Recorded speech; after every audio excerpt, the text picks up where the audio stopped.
menciptakan tantangan dan kegiatan untuk anak berbakat serta model pelayanan siswa berbakat.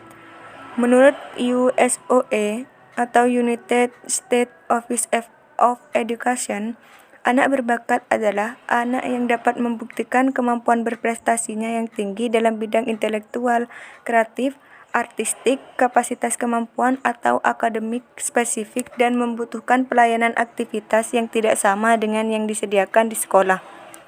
Sedangkan menurut Depdiknas, anak berbakat yaitu mereka yang oleh psikolog atau guru diidentifikasi sebagai peserta didik yang telah mencapai prestasi yang memuaskan dan memiliki kemampuan serta intelektual umum yang berfungsi pada tingkat cerdas, kreativitas yang cukup, dan penasaran pada tugas yang tergolong baik.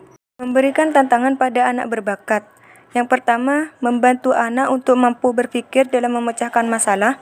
Yang kedua, membantu anak untuk mengenai konsep materi yang diajarkan.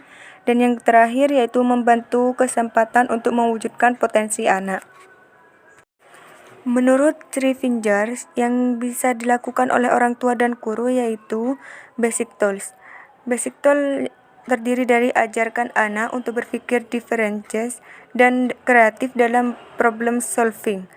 Yang kedua, mengembangkan kelancaran dan kelenturan berpikir. Dan yang terakhir, anak bersedia untuk mengungkapkan hasil pemikiran kepada orang lain. Pada practice with process, ada memberikan kesempatan anak untuk melakukan tahap pertama pada situasi yang nyata.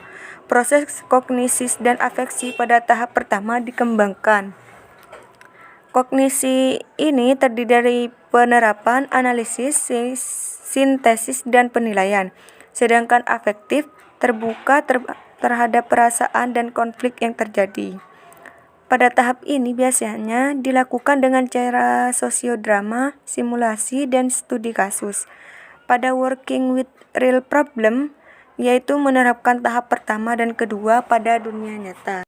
Langkah-langkah untuk menciptakan tantangan. Yang pertama, memberikan pemanasan atau warming up, di mana pemanasan secara mental, switch mental dari proses pemikiran reproduktif dan konvergen ke proses pemikiran divergen dan imajinatif. Yang kedua, sumbang saran atau brainstorming, yaitu tidak menentukan kritik, kebebasan dalam memberikan gagasan sebanyak mungkin, dan kombinasi serta peningkatan gagasan. Yang ketiga, pertanyaan yang mengacu pada gagasan, yaitu disebut juga daftar periksa atau checklist, merupakan kata kerja manipulatif membantu dalam mengembangkan gagasan kreatif dengan melihat hubungan baru. Contohnya, apa saja yang dapat Anda pikirkan supaya pergi ke dokter gigi lebih menyenangkan. Dan yang terakhir, sintetik, di mana teknik berpikir kreatif yang menggunakan analogi dan metafora untuk membentukkan menganalisis masalah dan mengembangkan berbagai sudut tinjau. Jenis-jenis layanan pendidikan untuk anak berbakat. Yang pertama, akselerasi program, yaitu program layanan pendidikan sesuai potensi kecerdasan dan bakat istimewa yang dimiliki siswa, dengan memberikan kesempatan untuk dapat menyelesaikan program dalam waktu yang lebih singkat.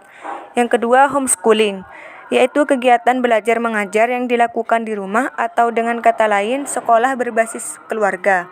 Yang ketiga, kelas konvensional dengan pendekatan individual, yaitu metode pembelajaran tradisional atau disebut juga dengan metode ceramah. Dan yang terakhir, kelas khusus untuk anak berbakat.